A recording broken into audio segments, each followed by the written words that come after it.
रथयात्रा ପାଇଁ ମୁତୟନ ହେବେ 13,000 ପୋଲିସ।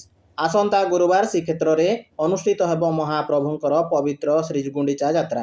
ମହାପ୍ରଭୁଙ୍କ ରଥଯାତ୍ରାକୁ ଶୃଙ୍ଖଳିତ ଏବଂ ସୁରକ୍ଷିତ କରିବା ପାଇଁ ପୋଲିସ ପ୍ରଶାସନ ପକ୍ଷରୁ ବ୍ୟାପକ ପ୍ରସ୍ତୁତି କରାଯାଉଛି। ରଥଯାତ୍ରାରେ ଭିଡ଼ ନିୟନ୍ତ୍ରଣ, ଭକ୍ତଙ୍କ ସୁରକ୍ଷା, ଟ୍ରାଫିକ୍ ସୁପରିଚାଳନା ନେଇ ଗୁରୁତ୍ୱପୂର୍ଣ୍ଣ ଦାୟିତ୍ୱରେ ରହିଛି ପୋଲିସ ବିଭାଗ। ତେବେ ପୋଲିସ ଡିଜିଙ୍କ ସୂଚନା ଅନୁସାରେ ଚଳିତ ରଥଯାତ୍ରାକୁ ଶୃଙ୍ଖଳିତ ଭାବରେ ପରିଚାଳନା କରିବା ପାଇଁ 13,000 ପୋଲିସ କର୍ମଚାରୀ ମୁତୟନ ହେବାକୁ ଥିବାବେଳେ 19 ଜଣ ବରିଷ୍ଠ IPS ଅଧିକାରୀଙ୍କୁ ପୋଲିସ ପରିଚାଳନା ଭାର ଦାୟିତ୍ୱ ଦିଆଯାଇଛି। ପରବର୍ତ୍ତୀ ଖବର ପୁଣି ଘାରିଲାଣି ଲଘୁଚାପ ଭୟ। 10 ଦିନ ପର୍ଯ୍ୟନ୍ତ ପ୍ରବଳରୁ ଅତି ପ୍ରବଳ ବର୍ଷା। ଚଳିତ ବର୍ଷା ଋତୁରେ 4 ଜିଲ୍ଲାକୁ ବାଦ ଦେଲେ ରାଜ୍ୟରେ ସବୁ ଜିଲ୍ଲାରେ ସାଧାରଣ ଅବା ତାଠାରୁ ଅଧିକ ବର୍ଷା ରେକର୍ଡ କରାଯାଇଛି। କିନ୍ତୁ ଏବେ ଲଗାଣ ବର୍ଷା ଯୋଗୁଁ ଚାଷ କାର୍ଯ୍ୟ ବାଧାପ୍ରାପ୍ତ ହୋଇଛି। କିଛି ଦିନ ପରେ ପୁଣି ଏକ ଲଘୁଚାପ ସୃଷ୍ଟି ହେବାର ସମ୍ଭାବନା ଥିବାରୁ ଆଗାମୀ 10 ଦିନ ବର୍ଷାରୁ ନିସ୍ତାର ନାହିଁ। ଲଗାଣ ବର୍ଷା ଭିତରେ ପୁଣି ଲଘୁଚାପ ଭୟ। 15 ତାରିଖ ସୁଦ୍ଧା ଉତ୍ତର ବଙ୍ଗୋପସାଗରରେ ସୃଷ୍ଟି ହୋଇପାରେ ଲଘୁଚାପ। ପାଣିପାଗ ବିଜ୍ଞାନୀଙ୍କ ଆକଳନ ମୁତାବକ ଆସନ୍ତା 10 ଦିନ ଅର୍ଥାତ୍ 21 ତାରିଖ ପର୍ଯ୍ୟନ୍ତ ବର୍ଷା ଲାଗି ରହିବ। ଆଜି 8:30 ପର୍ଯ୍ୟନ୍ତ 18ଟି ଜିଲ୍ଲାକୁ ବର୍ଷା ଓ ବିଜୁଳି ନେଇ ୟେଲୋ ୱାର୍ଣ୍ଣିଂ ଜାରି ହୋଇଛି। ଲଘୁଚାପ ପ୍ରଭାବରେ 13 ତାରିଖରୁ ବର୍ଷାର ପରିମାଣ ବଢ଼ିବ। ପ୍ରବଳରୁ ଅତି ପ୍ରବଳ ବର୍ଷା ଓ ବିଜୁଳି ନେଇ ଆଜି 20 ଜିଲ୍ଲା ଏବଂ ମଙ୍ଗଳବାର 19 ଜିଲ୍ଲାକୁ ୟେଲୋ ୱାର୍ଣ୍ଣିଂ ଜାରି ହୋଇଛି। ତେବେ 17ରୁ 21 ତାରିଖ ପର୍ଯ୍ୟନ୍ତ ପ୍ରବଳ ବର୍ଷାର ଆକଳନ କରାଯାଇଛି। ପରବର୍ତ୍ତୀ ଖବର ପାଠ୍ୟପୁସ୍ତକ ତ୍ରୁଟିର ଖୋଲିବ ଗୁମର। କ୍ରାଇମବ୍ରାଞ୍ଚ ଆରମ୍ଭ କଲା ତଦନ୍ତ। ପାଠ୍ୟପୁସ୍ତକରେ ତ୍ରୁଟିକୁ ନେଇ ଏବେ ଆରମ୍ଭ ହୋଇଛି ବଡ଼ ତଦନ୍ତ। ମୁଖ୍ୟମନ୍ତ୍ରୀଙ୍କ ନିର୍ଦ୍ଦେଶ ପରେ ମାମଲାର ତଦନ୍ତ ଭାର ନେଇଛି କ୍ରାଇମବ୍ରାଞ୍ଚ। ବହିରେ ହୋଇଥିବା ଭୁଲ ପଛରେ କିଏ ଦାୟୀ ଏବଂ ଏହା ପଛରେ କୌଣସି ଷଡ଼ଯନ୍ତ୍ର ରହିଛି କି ନାହିଁ ତାହାର ଖୋଳତାଡ଼ କରିବ ତଦନ୍ତକାରୀ ଟିମ୍। ତଦନ୍ତରେ ଯେଉଁମାନଙ୍କ ଭୂମିକା ସାମ୍ନାକୁ ଆସିବ ସେମାନଙ୍କ ବିରୋଧରେ ଦୃଢ଼ କାର୍ଯ୍ୟାନୁଷ୍ଠାନ ନିଆଯିବ। ପାଠ୍ୟପୁସ୍ତକରେ ତ୍ରୁଟି କିପରି ରହିଲା, ଯାଞ୍ଚ ପ୍ରକ୍ରିୟାରେ କେଉଁଠି ଅବହେଳା ହେଲା ଏବଂ ଏହା ପଛରେ କାହାର ଭୂମିକା ରହିଛି ସେ ନେଇ ତଦନ୍ତ ହେବ। ଏହା ପୂର୍ବରୁ ଏହି ଘଟଣାରେ 4 ଜଣ ଅଧିକାରୀଙ୍କୁ ନିଲମ୍ବନ କରାଯାଇଛି। ପରବର୍ତ୍ତୀ ଖବର କନ୍ଦାଇଲାଣି ପିଆଜ। କ୍ୱିଣ୍ଟାଲ ପିଛା 1500 ଟଙ୍କା ବଢ଼ିଲା ଦର। ପର୍ବ ପୂର୍ବରୁ ଚିନ୍ତାରେ ଖାଉଟି। କନ୍ଦାଇଲାଣି ପିଆଜ। ନାସିକରେ ପିଆଜ ଚାଷୀଙ୍କ ଦର ବୃଦ୍ଧି ପାଇଁ ଏଠାରେ ଦର ବଢ଼ିଛି। ପିଆଜ ଦର ପୂର୍ବ ଅପେକ୍ଷା କ୍ୱିଣ୍ଟାଲ ପିଛା 1500 ଟଙ୍କା ବଢ଼ିଛି। ପୂର୍ବରୁ ପାଇକାରୀ ଦର 1500ରୁ 1600 ଟଙ୍କା ବିକ୍ରି ହେଉଥିବା ବେଳେ ଏବେ କ୍ୱିଣ୍ଟାଲ ପିଛା 3000 ଟଙ୍କା ବିକ୍ରି ହେଉଛି ବୋଲି କହିଛନ୍ତି ଓଡ଼ିଶା ବ୍ୟବସାୟୀ ମହାସଂଘର ସମ୍ପାଦକ ସୁଧାକର ପଣ୍ଡା।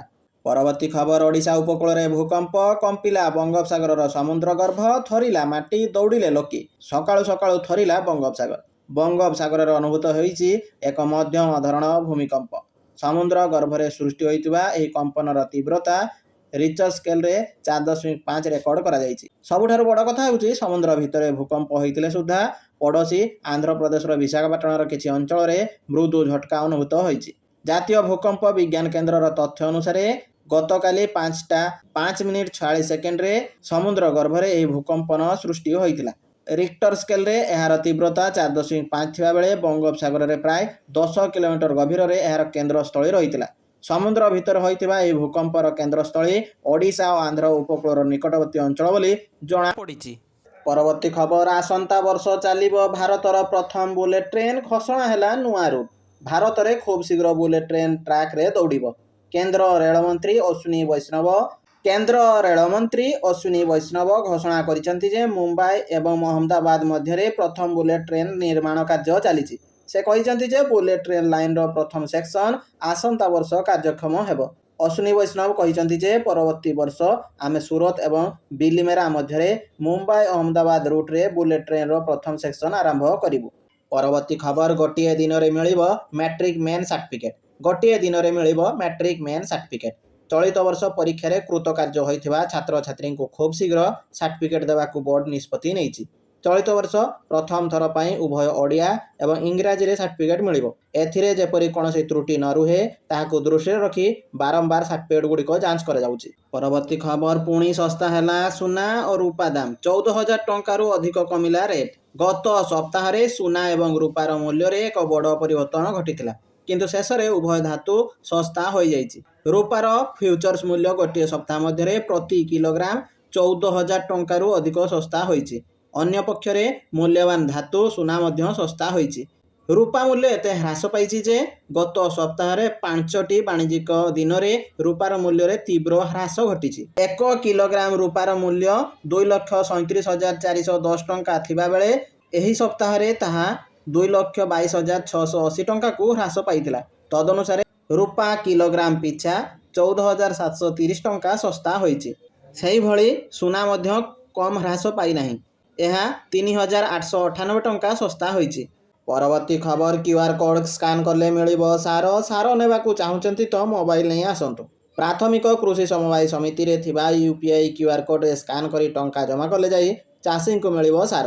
ନଗଦ ଟଙ୍କା ଦେଇ ନେଇପାରିବେନି ସାର। ଏଭଳି କଟକଣା ପରେ ମୋବାଇଲ ନଥିବା ଚାଷୀମାନେ ମୁଣ୍ଡରେ ହାତ ଦେଇ ବସିଲେଣି। କେମିତି କିଣିବେ ସାର, ସେ ନେଇ ଚିନ୍ତାରେ ପଡ଼ିଲେଣି। ତେବେ ମିଳିଥିବା ସୂଚନା ଅନୁସାରେ ରାଜ୍ୟର ବିଭିନ୍ନ ଲ୍ୟାବ୍ସ ଗୁଡ଼ିକରେ କ୍ୟୁଆର୍ କୋଡ୍ରେ ଚାଷୀ ଟଙ୍କା ଜମା କଲେ ସାର ମିଳିବ କହି ଚାଷୀଙ୍କୁ ଫେରାଇ ଦିଆଯାଉଛି, ଯାହାକୁ ନେଇ ଚାଷୀମାନେ ସାର ପାଇବା ପାଇଁ ଚିନ୍ତାରେ ପଡ଼ିଲେଣି। ଏଭଳି ଅବସ୍ଥା ସାରା ରାଜ୍ୟରେ ଦେଖିବାକୁ ମିଳୁଛି।